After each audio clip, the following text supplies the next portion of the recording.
Good morning student, मैं हूं doctor पुरुषोत्तम Ranjan, Ranglal inter school सरघाटी से, और आप देख रहे हैं वर्चुअल स्कूल ऑफ गया के तहत गया गाइडेंस प्रोग्राम फेज 2।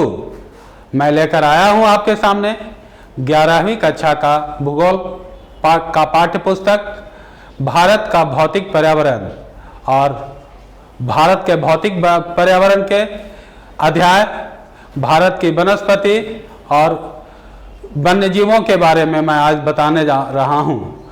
पिछली कक्षा में जैसा कि आप लोगों ने देखा होगा, आपने अध्ययन किया होगा कि भारत के वनों को विभिन्न भागों में बांटा गया 5 मुख्य प्रकारों में।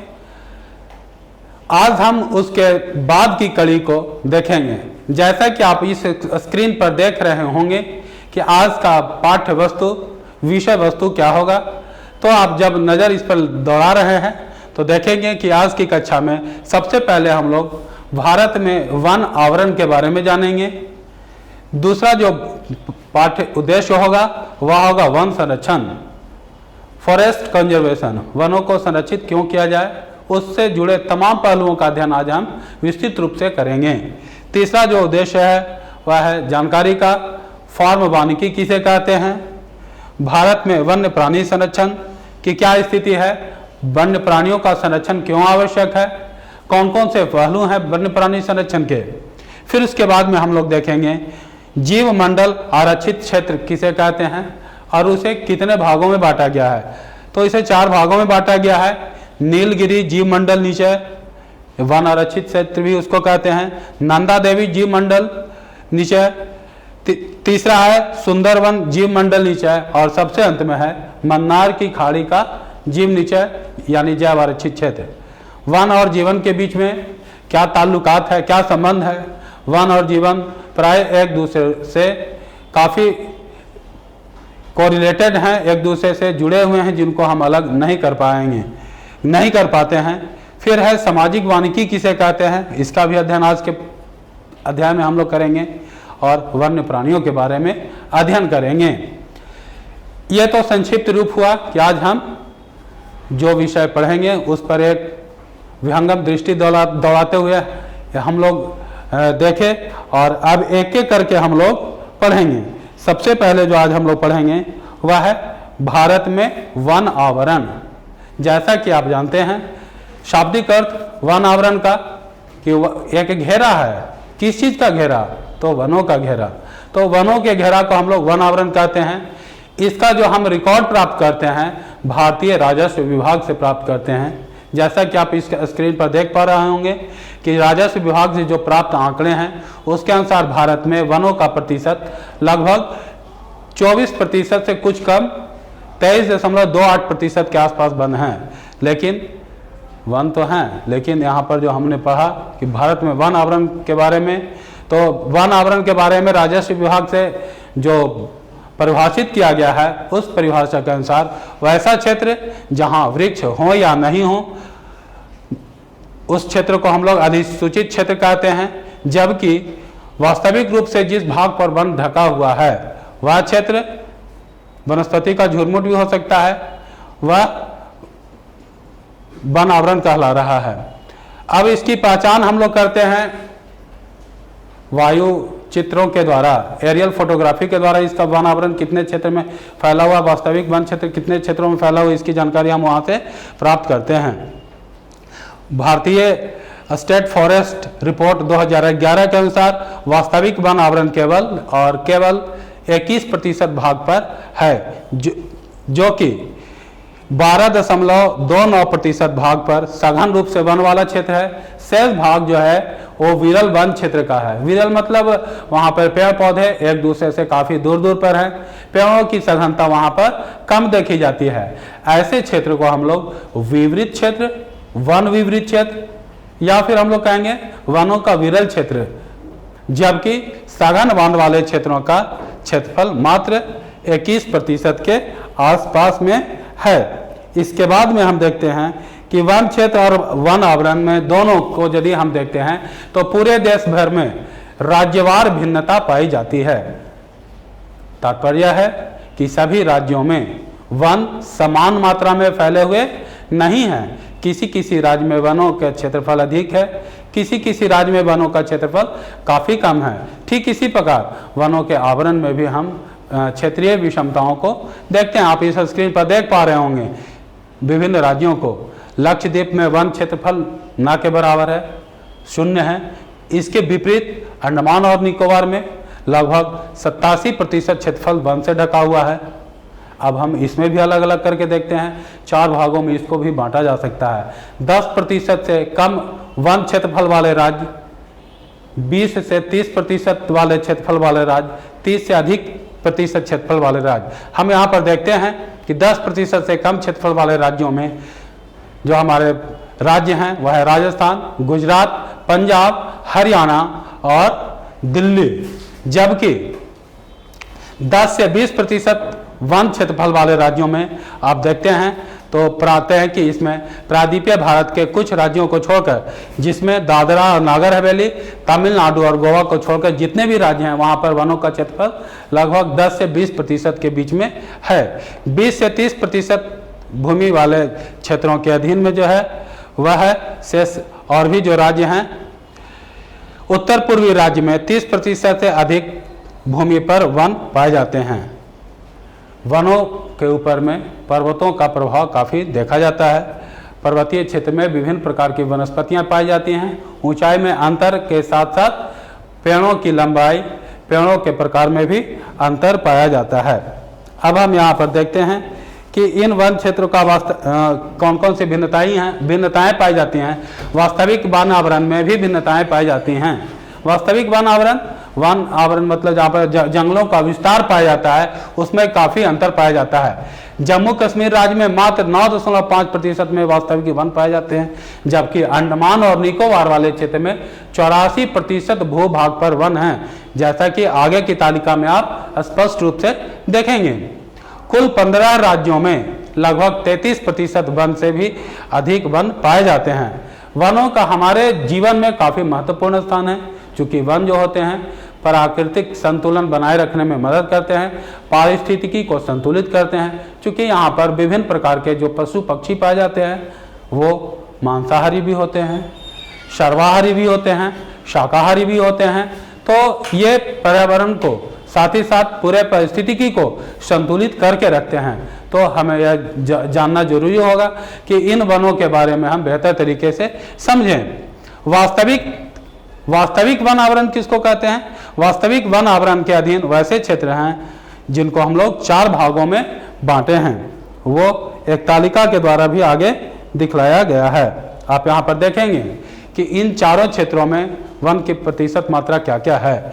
सबसे है पहला, वनों का सबसे अधिक संकेंद्रण वाला क्षेत्र, यानी सघन वन जिसको हम लोग कहते हैं। 40% से अधिक वन वाले क्षेत्रों में उनको शामिल किया गया है। दूसरा है मध्यम वन संकेंद्रण वाला क्षेत्र, जहां 20 से लेकर के 40% भूभाग पर वन पाए जाते हैं। तीसरा जो है वो कम वन संकेंद्रण वाला क्षेत्र है, जहां 10% से 20% भाग पर ही वनों का विस्तार यहाँ पर पाया जाता है। जबकि चौथा भाग जो है सबसे कम वन संकेंद्रण वाला है, यानी सबसे विरल वन का क्षेत्र है, वो 10% भाग में ही केवल वन वहाँ पर पाया जाता है। ये आंकड़े जो है राज्यों को 4 वन आवरण क्षेत्र में विभाजित करते हुए बनाया गया है। अब इसके बाद में आप देखेंगे कि वन और जीवन में क्या संबंध है। प्राचीन काल से ही बच्चों आप देखते आए होंगे कि मानव सभ्यता संस्कृति का विकास इन्हीं वन प्रांतरों में हुआ है। मानव जंगली था, आदिम था, तब वह जंगल से ही आश्रय प्राप्त करता था, वहीं भोजन प्राप्त करता था, और वह स्थिति भोजन उत्पादक की ना होकर भोजन संग्राहक की थी। फूड की खोज में वह एक स्थान से दूसरे स्थान पर भटकता था। तब से लेकर अब तक हम वन से अभिन्न रूप से जुड़े हुए हैं। उनके बिना हमारा काम नहीं चलने वाला होता है, क्योंकि इन्हीं वनों में पेड़ पौधे होते हैं जिनसे हम ऑक्सीजन प्राणवायु के रूप में ग्रहण करते हैं, और पौधे जो होते हैं वायुमंडल से जो प्रदूषित कार्बन डाइऑक्साइड होते हैं उसको अवशोषित करके पुनः जीवनदायी ऑक्सीजन को मुक्त करते हैं। तो हम कह सकते हैं कि वन और जीवन में घनिष्ठ संबंध है। जैसा कि आप इस बोर्ड पर भी देख रहे हैं कि वन में विभिन्न प्रकार के फल होते हैं जो खाने लायक होते हैं, वनस्पति होते हैं जो इमारती लकड़ियों के रूप में हम प्राप्त करते हैं, शहद प्राप्त करते हैं, विभिन्न औषधीय पदार्थों को हम वहाँ पर प्राप्त करते हैं, जो वहाँ पर जंतु होते हैं, जो जानवर होते हैं, जो पशु होते हैं, वो हमारे बहुत काम की चीज़ है, उनसे हमारा पारिस्थितिकी संतुलित रहता है। शाकाहारी जो पशु हैं वो मांसाहारी पशुओं का भोजन बनते हैं, मांसाहारी पशु जो हैं शाकाहारी पशुओं की संख्या के ऊपर नियंत्रण करते हैं। तो हम कह सकते हैं कि वन और जीवन दोनों एक दूसरे से काफ़ी घनिष्ठ रूप से जुड़े हुए हैं, इन दोनों में कोरिलेशन काफ़ी उच्च पाया जाता है। तो आप देख रहे हैं यहाँ पर जनजातीय समुदाय के लिए भी वन काफ़ी उपयोगी है, क्योंकि जंगल में अभी भी कुछ ऐसी जनजातियाँ हैं जो पूरी तरीके से अपने जीवन यापन के लिए इन्हीं वनों के ऊपर में निर्भर रहते हैं।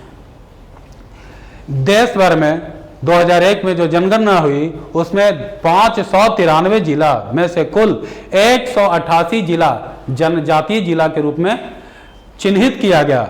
यहाँ पर कुल क्षेत्रफल का, वनों के क्षेत्रफल का 33% से भी अधिक भाग पर वन पाया जाता है। इससे पता चलता है कि जनजातीय जो जिला हैं वह वन संपदा के दृष्टिकोण से काफ़ी धनी हैं, वहाँ पर वन संपदा के प्रचुरता है। तो एक चीज़ और हम इससे समझ सकते हैं कि जो आदिम जनजाति हैं वो प्रकृति पूजक हैं, प्रकृति के बीच में रहते हैं, प्रकृति से कोई समझौता नहीं करते हैं, उसको पर्यावरण संरक्षण के लिए वो जागरूक हैं। इस बात का भी अध्ययन हम इस बात से कर लेते हैं। साथ ही साथ देखते हैं कि वन प्रांतर में रहने वाले जो जनजातीय समुदाय हैं उनको व्यवहारिक ज्ञान है कि वनों का बचाव हम किस प्रकार करें, वनों में शिकार किस समय किया जाए ताकि पशुओं की संख्या जो प्रजनन काल होता है उसमें उनकी वृद्धि हो और वन से हम अधिक समय तक लाभ अर्जित कर सकें। तो वन और वन्य जीवन काफ़ी एक दूसरे से जुड़े हुए हैं। अब इसी से जुड़े हुए मुद्दा को हम जब देखते हैं तब हम समझेंगे वन संरक्षण की बात। संरक्षण का अर्थ ही होता है विशेष रूप से आरक्षित करना, आरक्षित करना यानी उसको बचाना।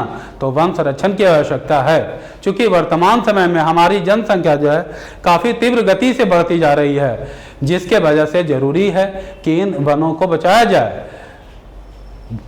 वायु प्रदूषण बढ़ रहा है, आप देख रहे होंगे, वाहनों के प्रयोग से, विभिन्न प्रकार के जो आप आधुनिक सुविधाओं का जो उपयोग कर रहे हैं, इसके वजह से भी प्रदूषण बढ़ रहा है। तो इसको कंट्रोल करने वाला एकमात्र जो है धरती पर वह पेड़ पौधा ही है। तो जरूर है कि इन वनों को संरक्षित किया जाए। वनों का जीवन और पर्यावरण के साथ जटिल संबंध है। यह हमें विभिन्न रूपों से लाभ पहुंचाते ही हैं, सामाजिक रूप से भी लाभ पहुंचाते हैं। इसलिए जरूरी है कि हम इन वनों को संरक्षित करें। हमारे देश में 1952 ईस्वी में राष्ट्रीय वन संरक्षण नीति अपनाई गई और इसको संशोधित करते हुए 1988 ईस्वी में संशोधित करते हुए पुनः लागू किया गया और इस बात पर बल दिया गया कि वनों का सतत और पोषणीय वन संपदा विकसित हो सके। सतत और पोषणीय मतलब होता है कि वैसी व्यवस्था बने जो लंबे समय तक मानव उपयोग के लायक बनी रह सके। इस प्रकार वनों का विकास किया जाए, वन भी सुरक्षित रहे और जंगली जीव भी सुरक्षित रहें। अब आप देखते हैं कि इस वन नीति में विभिन्न उद्देश्यों की पूर्ति करने पर बल दिया गया है, उनको उद्देश्यों को बांटा गया है। सबसे पहला उद्देश्य है वन संरक्षण के लिए, वह है देश में वन लगाना 33% भाग पर, ताकि राष्ट्रीय स्तर पर जो निर्धारित किया गया है देश में प्रदूषण की मात्रा को नियंत्रित करने के लिए 33% भूभाग पर वनों की आवश्यकता को महसूस किया गया है। तो उस राष्ट्रीय औसत को हम प्राप्त कर सकें, राष्ट्रीय वन संरक्षण नीति का यह पहला उद्देश्य है। दूसरा उद्देश्य है पर्यावरण संतुलन बनाए रखना और पारिस्थितिकी असंतुलित क्षेत्रों में वन लगाना। जिन क्षेत्रों में पारिस्थितिकी असंतुलित हो रही है वहां पर वनों का विकास किया जा सके, इसलिए भी राष्ट्रीय वन संरक्षण नीति पर जोर दिया गया। तीसरा था देश की प्राकृतिक धरोहर, जिसे हम जैव विविधता के रूप में देखते हैं, क्योंकि भारत एक ऐसा देश है जहां पर विभिन्न प्रकार की जीव जंतु पाए जाते हैं। जैव विविधता बनी रहे इसलिए भी वनों का संरक्षण आवश्यक है। मृदा अपरदन और मरुस्थलीकरण को रोकना। जब पेड़ पौधे उगते हैं, अपनी पत्तियों को जमीन पर गिराते हैं, उससे भूमि उपजाऊ होती है। तो जरूरी है कि भूमि उपजाऊ बने, पेड़ पौधे लगाए जाएं, मरुस्थलीकरण का प्रसार कम हो, क्योंकि पेड़ पौधे जो होते हैं उनके जड़ मिट्टी को जकड़ करके रखती है, वायु के द्वारा या फिर जल के द्वारा उनका अपरदन ना हो सके। इसके लिए जरूरी है कि इन वनों को बचाया जाए, सूखा पर नियंत्रण लाया जाए, बाढ़ और सूखे दोनों को नियंत्रित करेंगे। 5वां उद्देश्य है निम्नीकृत भूमि पर सामाजिक वानिकी और वन रोपण करना। 6ठा उद्देश्य है वनों की उत्पादकता बढ़ाना और साथ ही साथ वनों के आवरण का विस्तार करना। ग्रामीण क्षेत्र में जो रहने वाले जनजाति जातियां हैं, उनके इमारती लकड़ियों और भी जो आवश्यकताएं उनकी हैं जीवन संबंधी, उनकी पूर्ति वनों के द्वारा किया जा सके, भोजन उपलब्ध हो सके। 7वां उद्देश्य है पेड़ लगाने को बढ़ावा देने के लिए, पेड़ों की कटाई रोकने के लिए महिलाओं को जागरूक किया जाए, क्योंकि महिलाएं जलावन की खोज में जंगलों में जाकर इनका कटाई करते हैं। यदि महिला जागरूक होगी तो वनों का विस्तार भी तेजी से हो सकेगा, वनों का संरक्षण भी तेजी से हो सकेगा। जैसा कि पूर्व में भी हम लोग कई उदाहरणों में देख सके हैं, चिपको आंदोलन के रूप में हम लोग उसका अध्ययन पहले भी कर चुके हैं। इसके बाद में जब हम देखते हैं इस चैप्टर के अगले कड़ी के रूप में, तो हम देखते हैं कि सामाजिक वानिकी, फॉर्म वानिकी, और ये सब क्या है। सामाजिक वानिकी के अंतर्गत में हम लोग देखते हैं कि वह वानिकी जो सामाजिक और पर्यावरणीय दृष्टिकोण से ग्रामीण विकास के साथ साथ वनों का प्रबंधन पर बल दिया जाए, तब इसे हम सामाजिक वानिकी कहते हैं। राष्ट्रीय कृषि आयोग ने 1976 से लेकर 1979 में सामाजिक वानिकी को 3 वर्गों में बांटा गया। कितने वर्गों को बांटा गया सामाजिक वानिकी को? तो 3 वर्गों में बांटा गया। सबसे पहला शहरी वानिकी, दूसरा है ग्रामीण वानिकी और तीसरा फॉर्म वानिकी। एक एक करके अध्ययन करेंगे बच्चों। सबसे पहले मैंने बताया था शहरी वानिकी के बारे में। तो शहरी वानिकी है क्या है कि शहरों और उसके आसपास में जो खाली जमीन पड़ा हुआ है, जहाँ सार्वजनिक स्थान है, पार्क है, सड़कों के किनारे वृक्ष लगाए जाएं, ताकि पर्यावरणीय आवश्यकताओं की पूर्ति हो सके, वायु शुद्ध हो सके, पर्यावरण का जो अवमूल्यन हो रहा है, अवनयन हो रहा है, वो कम हो सके। उनका प्रबंधन सामाजिक वानिकी के अंतर्गत में हम लोग पढ़ते हैं और वह शहरी वानिकी कहलाता है। ग्रामीण वानिकी में कृषि वानिकी और समुदाय कृषि वानिकी को बढ़ावा दिया जाता है। अब कृषि वानिकी का अर्थ हम लोग समझेंगे। कृषि वानिकी के अंतर्गत कृषि योग्य और बंजर भूमि पर पेड़ के साथ साथ फसलों का उत्पादन हो, यानी फसलों का भी उत्पादन हो, उनके मेढ़ों पर पेड़ भी लगाया जाए, दोनों साथ साथ जब हो तब इस स्थिति को हम लोग कृषि वानिकी कहते हैं, जिससे खाद्यान्न की आपूर्ति तो होती ही है, साथ ही साथ जलावन और दूसरे आवश्यकताओं की भी पूर्ति होती है, जैसे चारा प्राप्त होता है, ईंधन प्राप्त होता है, फलों का उत्पादन करते हैं। तो ये समुदाय वानिकी में सार्वजनिक भूमि पर, चारागाह में, मंदिरों के आसपास में, सड़कों के दोनों ओर, रेल के किनारे, रेल के पटरी के किनारे, विद्यालयों में इस प्रकार के पेड़ पौधों को लगाया जाता है, ताकि वनों का विस्तार तो हो ही, साथ ही साथ ग्रामीण जो आवश्यकताएं हैं उनकी भी पूर्ति इन वनों के द्वारा हो सके। इसका उद्देश्य पूरे समुदाय को लाभ पहुंचाना है। साथ ही साथ भूस्वामियों के साथ साथ में जो भूस्वामियों को जो लाभ मिलता है वो भूमिहीन किसानों को भी मिल सके। अब अगली कड़ी के रूप में देखते हैं कि वन्य प्राणियों की संख्या कम होने के कौन कौन से कारण हैं। चूंकि वन और वन्य प्राणियों के बीच में काफ़ी गहरा संबंध है। जब जंगल कम होंगे तो जंगल में रहने वाले जो जीव जंतु हैं उनका प्राकृतिक आश्रय समाप्त होगा, और जब प्राकृतिक आश्रय समाप्त होगा उनका भोजन नहीं मिल पाएगा, तो स्वाभाविक है कि उनकी संख्या वृद्धि नहीं होगी बल्कि घटेगी, डिक्रीज करेगी। तो उनके भी कारण हैं। तो प्राणियों की संख्या कम होने के, वन्य प्राणियों की संख्या कम होने के कई कारण हैं। सबसे पहला कारण है तकनीकी विकास और औद्योगिकरण। बच्चों, आप लोगों ने एक फिल्म देखा होगा जंगल सफारी, उसमें दिखलाया गया है कि किस प्रकार एक तरफ शहरीकरण हो रहा है, उद्योग धंधों को लगाया जा रहा है, नए नए फैक्ट्रियों को खोला जा रहा है, तो दूसरी ओर बड़ी संख्या में पेड़ों को काटा जा रहा है। वहाँ रहने वाले शेर, बंदर, तोता या और भी जो प्राणी हैं उनके लिए आश्रय खत्म होता है और वो जाते हैं फिर कहाँ? संसद भवन पर हमला करने की बात करते हैं और जाते हैं। तो ये दिखाया गया है, मानवीकरण किया गया है उन जानवरों का कि हम लोगों को भी एकजुट होना होगा, जंगल को बचाने के लिए एक संदेश दिया गया है। तो सबसे पहला औद्योगिक विकास और तकनीकी विकास के द्वारा इन जंगलों का नाश तेजी से हुआ है। आवश्यकता है कि हम सतत पोषणीय विकास पर बल दें ताकि आने वाली पीढ़ी के लिए भी सुरक्षित मात्रा में वन उपलब्ध हो सके। दूसरा जो है कारण वह है खेती, मानवीय बस्ती, सड़कों, खदानों, जलाशयों इत्यादि के लिए जमीन से वनों को साफ किया गया। इसके कारण भी प्राणियों की संख्या कम हुई। ज्यों ज्यों शहरीकरण होगा, जंगल के क्षेत्रफल को कम किया जाएगा और इन प्राणियों का आश्रय छीन लिया जाता है अप्राकृतिक रूप से। तीसरा कारण है स्थानीय लोगों के द्वारा चारा के रूप में, ईंधन के रूप में, इमारती लकड़ियों को प्राप्त करने के लिए इन पेड़ों को काटा जाता है और इनकी संख्या तेजी से कम होती जाती है। चौथा कारण है पालतू पशुओं के लिए नए चारागाह की खोज में मानव ने वन्य जीवों और उनके आवासों को नष्ट किया। पहाड़ी भागों में जहाँ पर स्थानांतरित कृषि की जाती है, स्लैश फार्मिंग किया जाता है, जिसे हम झूम कृषि के नाम से भी जानते हैं, इसके वजह से भी उन क्षेत्रों में जंगलों का तेजी से दोहन हुआ है, भूमि को समतल किया गया है, पेड़ों की संख्या घटी है, साथ ही साथ वहाँ रहने वाले प्राकृतिक परिवेश में रहने वाले जो जीव जंतु हैं उनका आश्रय भी नष्ट हुआ है। रजवाड़ों और संभ्रांत वर्ग के द्वारा शिकार करने की प्रथा प्रचलित थी, जिसके वजह से भी इन प्राणियों का तेजी से नाश हुआ। अब इस पर रोक लगाया गया है, शिकार करने पर प्रतिबंध लगाया गया है। पशुओं की संख्या अब पहले की तुलना में बढ़ने लगी है। फिर देखते हैं जंगलों में आग लगने से भी वनों का नाश होता है, वन्य प्राणियों का नाश होता है, वो झुलस कर मर जाते हैं, उनका प्राकृतिक परिवेश नष्ट हो जाता है और वो संख्या में कमते जा रहे हैं।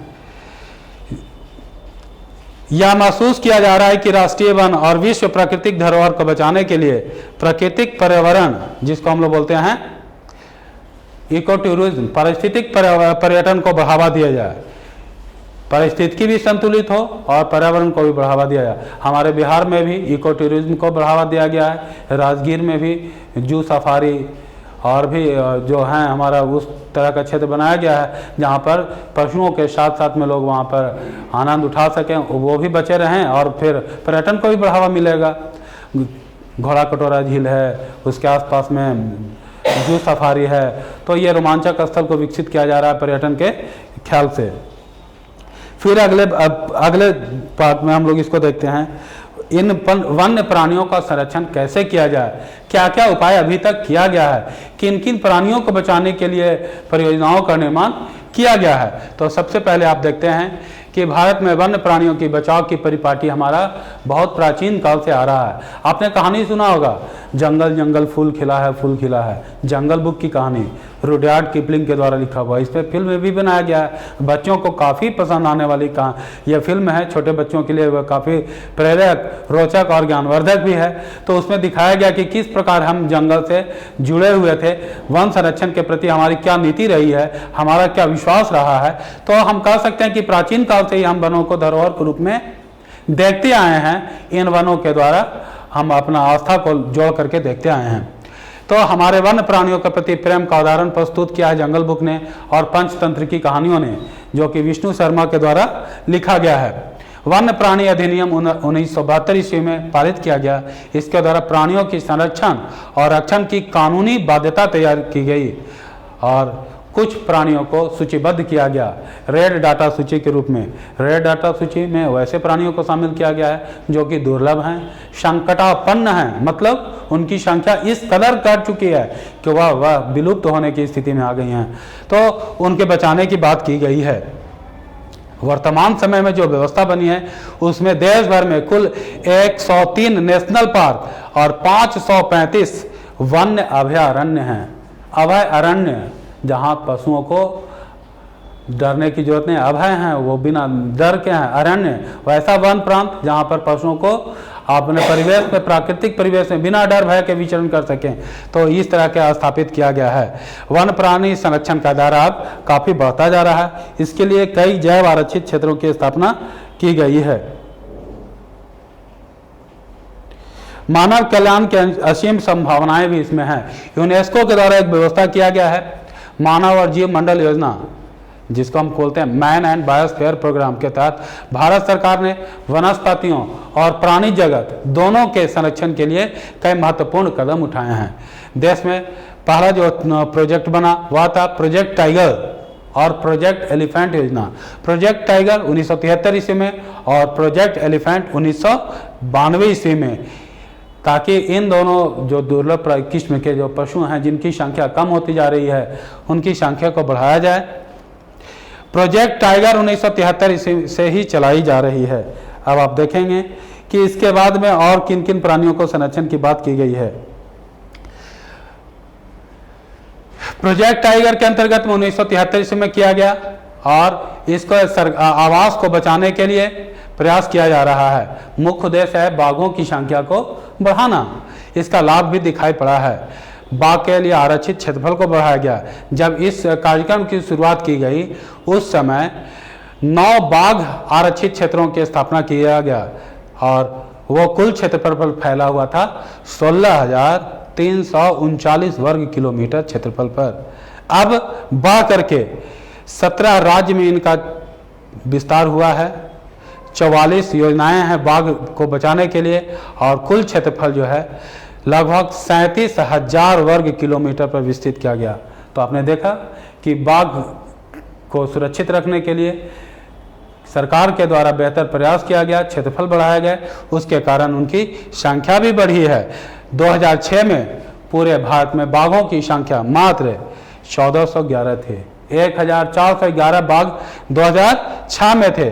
2010 में बढ़कर इसकी संख्या 1706 तक पहुंच चुकी है। तो हम देखते हैं कि इन प्रोजेक्ट के द्वारा संख्या बढ़ी है बाघों की। साथ ही साथ आप यहाँ चित्र में देख रहे हैं कि एलिफेंट प्रोजेक्ट के अंतर्गत में ये अपने प्राकृतिक आवास में जो हाथी हैं किस प्रकार स्वच्छंद विचरण कर रहे हैं यहाँ पर और अपने प्राकृतिक परिवेश में हैं।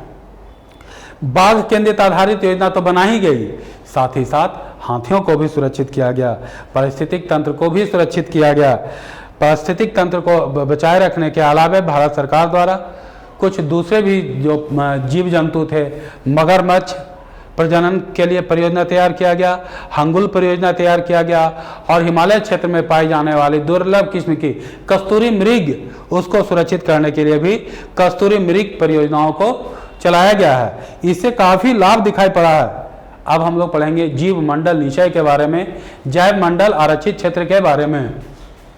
तो जैव मंडल आरक्षित क्षेत्र एक विशेष प्रकार की भौमिक और तटीय पारिस्थितिक तंत्र है। यह पारिस्थितिक तंत्र हैं जहां पर इनको सुरक्षित रखा गया है। आगे हम आरेख में दिखलाएंगे कि इनको जीव मंडल के 3 मुख्य उद्देश्य हैं। भारत में 18 जैव मंडल निचय हैं। इनमें से 10 जीव मंडल निचय यूनेस्को के द्वारा जीव मंडल निचय विश्व नेटवर्क के द्वारा मान्यता प्राप्त हैं। इसे हम आगे के चित्र में देखेंगे 5.1 के द्वारा। यहाँ पर आप देख रहे हैं व्यवस्था है इसके जीव मंडल निचय के स्थापना के कौन कौन से उद्देश्य हैं। तो सबसे पहला है संरक्षण, जैव विविधता और पारिस्थितिक क्षेत्रों का संरक्षण करना। दूसरा जो है वह था विकास, पर्यावरण और विकास का मेलजोल तैयार करना, जीव मंडल निचय। तो ये एक व्यवस्था बनाई गई जहाँ पर पशुओं को सुरक्षित रखा जाए। इसी के अंतर्गत में अब हम पढ़ेंगे नीलगिरी जैव मंडल निचय के बारे में। नीलगिरी देश के दक्षिण पूर्वी भाग में स्थित है। यहाँ पर सबसे पहले इसकी स्थापना 1986 से में हुई। वर्तमान समय में यह भारत का सबसे पहला जैव मंडल आरक्षित क्षेत्र था। यह विभिन्न क्षेत्रों में फैला हुआ है। वायनाड का वन्य क्षेत्रफल भी इसी में शामिल है। नागरहोल, वांदीपुर, मधुमलाई, नीलम्बुर का पूरा जो वन्य क्षेत्र है, नीलगिरी का पठार, साइलेंट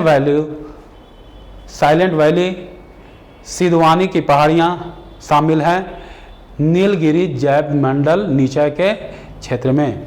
यह कुल 5,520 वर्ग किलोमीटर में फैला हुआ है। तो हमने पढ़ा भी किसके बारे में? नीलगिरी जैव मंडल निचय के क्षेत्रफल में। ध्यान रखने योग्य बात यह है बच्चों कि यह भारत का सबसे पहला जैव मंडल निचय क्षेत्र था। जैव मंडल निचय मतलब जैव मंडल आरक्षित क्षेत्र, यहाँ पर रिजर्व करके रखा हुआ है इसको, और यह फैला हुआ है 5520 वर्ग किलोमीटर क्षेत्रफल पर। अब जो दूसरा जैव मंडल निचय है वह है, उसके पहले हम लोग पढ़ेंगे कि यहाँ पर ये किस प्रकार नीलगिरी क्षेत्र में हाथी और दूसरे जीव जंतु जो यहाँ पर हैं, बाघ है, विशेष प्रकार के मृग हैं, पहाड़ी भाग में इनको सुरक्षित रखा गया है नीलगिरी बायोस्फीयर क्षेत्र में। यह भारत के नक्शे में दिखलाया गया है। यह नीलगिरी देश के दक्षिण और पूर्वी भाग में, यहाँ पर आप उसको देख रहे हैं। एक और जैव मंडल नीचे मन्नार की खाड़ी, नंदा देवी, तो ये अलग अलग जैव मंडल को दिखलाया गया इस मैप पर। नीलगिरी जैव मंडल नीचे में विभिन्न प्रकार के आवास हैं, सदाबहार झाड़ियां हैं, शुष्क और आर्द्र पर्णपाती वन का क्षेत्र है। यहाँ पर संकटापन्न प्राणियों का सुरक्षित किया गया है। तो साथ ही साथ हम देखते हैं यहाँ पर एक विशेष प्रकार की जो पशु हैं जिसका नाम है नीलगिरी तहर, और शेर के जैसे पूंछ वाला बंदर, विशेष रूप से यहाँ पर उसको सुरक्षित किया गया है। यहाँ पर जनजातियों के द्वारा इन पशुओं को सुरक्षा तो दिया ही गया है, और इस प्रकार देखा जाता है कि यहाँ पर जनजातियों के साथ साथ पशुओं को भी सुरक्षित रखा गया है। यहाँ पर चारा, इमारती लकड़ियों का उत्पादन भी किया जाता है साथ साथ। और फिर देखते हैं हम लोग कि इन जीव जंतुओं के साथ साथ इनका सामंजस्य किस प्रकार स्थापित हुआ है। अब नंदा देवी जीव मंडल निचय के बारे में हम लोग देखते हैं। नंदा देवी जीव मंडल निचय उत्तराखंड में स्थित है। उत्तर प्रदेश से कटने के बाद उत्तरांचल और उत्तराखंड के भाग में यह स्थित है। इसमें कुछ जिला है, चमोली जिला, अल्मोड़ा, पिथौरागढ़ और बागेश्वर जिला। यहाँ पर शीतोष्ण कटिबंधीय जंगल पाए जाते हैं। पेड़ों की प्रमुख प्रजातियों में है रेडोडेंड्रॉन, सिल्वरवुड, लैटीफोली। यहाँ पर जीव जंतुओं में काला भालू को आप देख सकते हैं, काला भालू, भूरा भालू, कस्तूरी मृग, सुनहरा बाज, गोल्डन ईगल जिसको हम लोग बोलते हैं। आगे के चित्र में भी वो दिखलाया गया है। यहाँ पर इनको सुरक्षित प्रदान किया गया है। यहाँ पर देख रहे हैं प्राकृतिक सुंदरता को, विभिन्न प्रकार के फूल के यहाँ पर प्रजातियों को दिखलाया गया है। आप देख रहे हैं यहाँ पर काला भालू, गोल्डन ईगल और जिसको तहर, ये भी यहाँ पर दिखलाई पड़ रहा है हमारा व्हाइट बोर्ड पे। अब देखते हैं यहाँ पर सुंदरबन का जीव मंडल नीचे है। सुंदरबन जो कि दुनिया का सबसे बड़ा डेल्टा है, बांग्लादेश के द्वारा ला करके जमा की गई मिट्टियों से इसका निर्माण हुआ है। यह पश्चिम बंगाल में गंगा नदी के किनारे है। यह एक विशाल क्षेत्रफल पर फैला हुआ है, लगभग 10,000 वर्ग किलोमीटर में। और यहाँ पर एक खास प्रकार के वन पाए जाते हैं, मैंग्रोव वन, दलदली वन है जिसे हम सुंदरी वन के नाम से भी जानते हैं। इनकी जड़ें जमीन से ऊपर निकल आती हैं, एरियल रूट होता है, वायवीय जड़, उसके द्वारा वो पेड़ पौधा अपना ऑक्सीजन भी ग्रहण करता है और पौधों को सुरक्षित रखता है। यहाँ पर एक जो हमारा खास बात है, यहाँ पर बाघ का एक प्रजाति पाया जाता है जिसे हम रॉयल बंगाल टाइगर के नाम से जानते हैं। और यह बाघ सुंदरबन के अलावा विश्व के किसी हिस्से में नहीं पाया जाता है।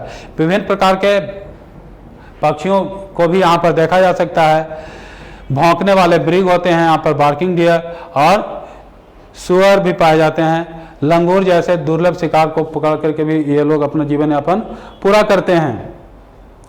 पिक्चर में आप देख रहे हैं यहाँ पर मैंग्रोव वन को, यहाँ पर देख रहे हैं आप हरिण को।